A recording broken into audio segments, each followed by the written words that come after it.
Vous, Henry Land, je vous remercie beaucoup d'avoir répondu à notre invitation. Vous êtes l'auteur notamment de, je le montre à la caméra, Allô Houston, c'est chez Max Milo. Donald Trump donc va occuper le bureau ovale ces 4 prochaines années pour construire, selon vous, quelle Amérique ? Déjà, ça me permet de réagir un petit peu à la vidéo qu'on vient de voir de Barack Obama qui reçoit Donald Trump dans le bureau ovale. C'est un peu surréaliste de voir ça alors que Donald Trump, il a réussi à lancer sa carrière politique en disant que Barack Obama n'était pas né aux États-Unis pour une autre raison, je ne sais pas, qu'il est noir, que c'était le premier président noir des États-Unis. Maintenant, Barack Obama est obligé de le recevoir parce qu'il respecte le poste de président, il respecte la fonction, il respecte les traditions démocratiques et il sait aussi que Donald Trump a un peu divisé le pays, un peu plus qu'il ne l'est déjà, au moins dans ses esprits, dans ses paroles. Et Barack Obama est là pour rassurer d'une certaine manière aussi. Et c'est pour ça que les deux font semblant quelque part de bien s'entendre. À voir maintenant ce que Donald Trump va faire. Est-ce qu'il va construire une Amérique beaucoup plus unie que ce qu'il a donné l'impression d'être le cas pendant sa campagne?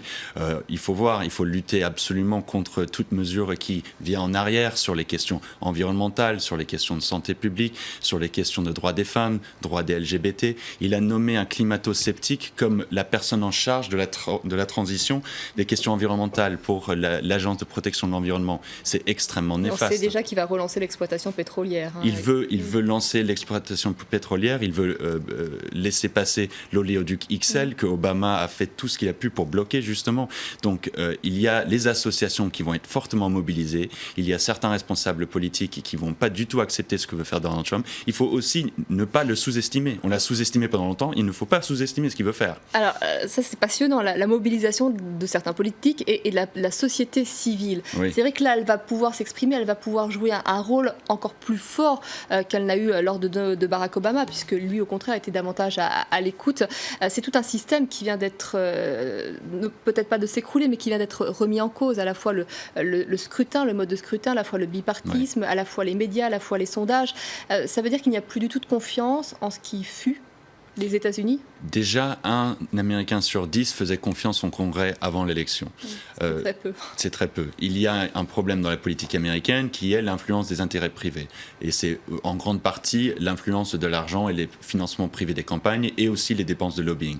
Mais si cette élection doit servir à quelque chose, c'est qu'il y ait justement un mouvement pour réformer cette politique américaine et pour essayer de déconstruire les mauvaises politiques qui ont mené à les plus fortes inégalités sociales depuis un siècle. Parce qu'effectivement, Donald Trump l'a bien montré, les Américains sont en colère, ils sont en détresse. Il y a un clivage aujourd'hui qui n'est plus un clivage gauche-droite, républicain, démocrate, autant qu'auparavant, mais c'est vraiment un clivage entre territoires ruraux, territoires urbains, entre personnes qui ont accès à l'éducation, personnes qui n'en ont pas, personnes qui ont accès à la santé parce qu'ils peuvent se le financer, parce que c'est très cher aux États-Unis, et personnes qui ne peuvent pas y accéder.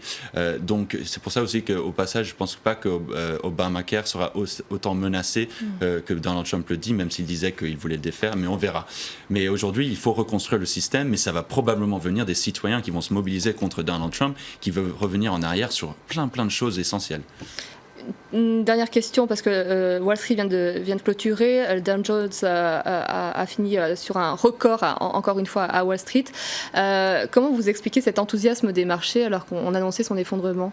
Oui, les marchés sont un cynisme absolu avant de connaître l'élection, le résultat. Ils n'aiment pas l'imprévisible. Maintenant, il y a un peu plus de prévisible. On sait qui est le président. Donc, pour moi, ce n'est pas extrêmement révélateur. Et je pense que les Américains ne regardent pas ça d'ailleurs. Parce que surtout ceux qui sont mobilisés en faveur de Trump, ils sont beaucoup moins attentifs à l'économie financière qu'ils sont à l'économie plus réelle et la construction de choses concrètes. Ce qui est un des rares points où Donald Trump fait figure un petit peu d'intelligence dans son programme. C'est parce qu'il est intelligent en termes de stratégie politique, c'est qu'il y a besoin de reconstruire certaines choses. Mais pas pour déconstruire aussi les paysages et pour ruiner l'environnement et le climat. Merci beaucoup, Henry Land. C'était un plaisir de vous écouter sur ce plateau. Merci à vous.